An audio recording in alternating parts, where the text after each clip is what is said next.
Hey guys, if it looks like I just sneezed 20 times, it's because I did.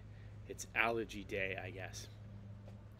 Amazon. Amazon has completed their stock split today, 20 for 1. So if you owned a given amount of shares yesterday, you've now got 20 times that amount of shares and it's at the same value. If you don't know what a stock split is, it's basically issuing more shares so that the stock price can come down. Nominally, the stock price can come down, but the value of the company stays the same. Why do they do that? They do that typically so that the stock can be more approachable to people from a price point. Now, it is somewhat of an arbitrary premise because you might say, well, Brad, isn't $1,000 of Amazon stock $1,000 of Amazon stock, whether it's 1 share or 50 shares or however it is done. And there's a few arguments to be made that it's not an arbitrary premise. And the biggest one is options trading. So in options trading, you need to have 100 shares to form a full contract. At the former prices for Amazon, that would be $200,000. The other thing that happens that's exciting is that historically a stock split actually will make a stock go up a little bit. Now maybe that's in part going up from people that don't understand what's happening. They might think that a stock has become cheaper. Same thing happens with the reverse stock split, which is that people can be confused that the stock has spiked in price even though the value has stayed the same.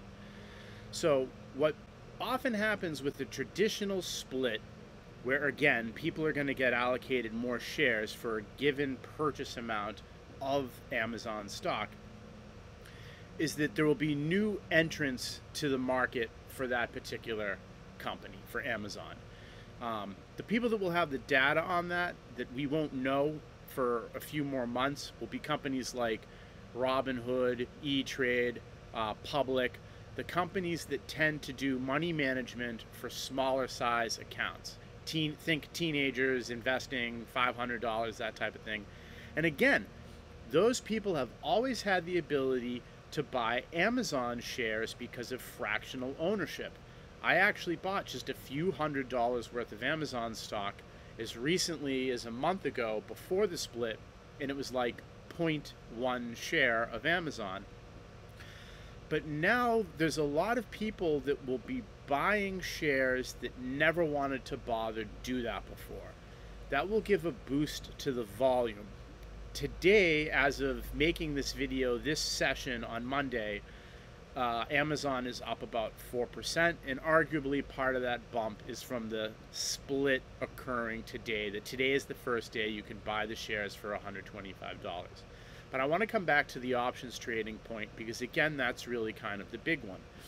Before, it was a hard game to be involved with, to be trading Amazon options, because if you had an assignment on an at-the-money put option, that was about $250,000 that you needed to put up in capital. I just had another sneezing fit. Sorry about that. But anyways, now, with the new pricing, you can do an at-the-money put option, meaning that you can write one, and it would only require a little over $12,000 versus $200,000. That's a big difference. So I never traded Amazon options in the past as an options trader. That's what I do for a living. I now will, and that's able to happen because they had the stock split. If you have any more questions about this, just put them down below in the comments. And as always, thank you for watching. Until next time.